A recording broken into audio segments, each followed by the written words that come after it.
effects be here in Yorkshire? We'll ask what it means for the Yorkshire businesses who rely on workers from European countries. I love to stay here, and the Brexit breaks my heart. And we'll be asking how your bangers and mash will be affected by Brexit. Also tonight, the Chief Constable who lost his job over Hillsborough, we've got the very latest from the High Court. Prince Andrew visits Tadcaster to see how the divided town has recovered from the floods. Well, despite a lot of cloud now and over the next 24 hours, it is going to be exceptionally mild. Join me for the very latest.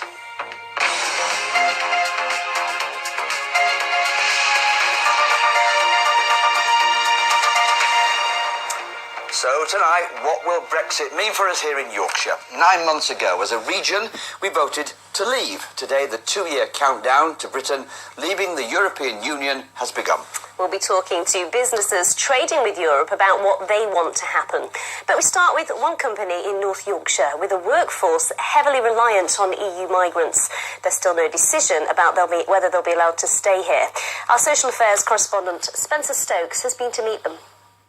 My name is Daiva Martinkiene. I am from Lithuania and came to England 6 years ago. My name is Petronela Cornea. I'm from Romania. I have been here for 5 months. I am Tomas Kocha. I am from Hungary. I am 2 weeks here. Some of the migrants caught in a Brexit no man's land. Care home workers waiting to find out if they'll be able to stay in the UK once Britain has left the EU. At Anley Hall Nursing Home in Settle, 21 of the 60 staff are EU migrants, all of them unsure about their future. I like this job. I like the residents. I like the people. It's like a big family.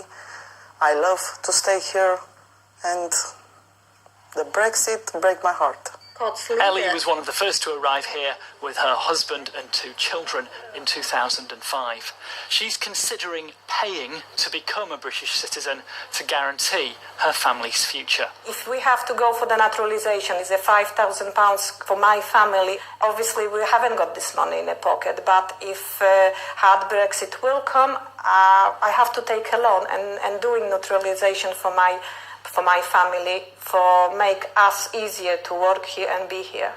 The government's position on whether EU workers can stay in the UK hasn't been decided, but the Brexit Secretary, David Davis, says it'll be a priority once talks get underway. If Ellie and her colleagues were to return to Eastern Europe, then who would fill the vacant posts? There certainly isn't an abundance of labour here in Settle. The jobless rate is currently around 3%, and according to the government, that means this area has full employment.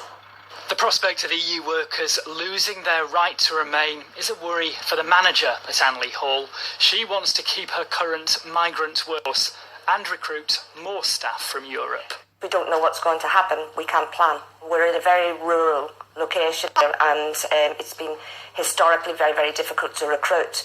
And without the staff from Eastern Europe, we would not be able to function as a business. The British people have spoken, and the answer is we're out. It all seemed very clear on the morning of June the 24th last year. Perhaps less so now. And the talks that will determine their future are just beginning.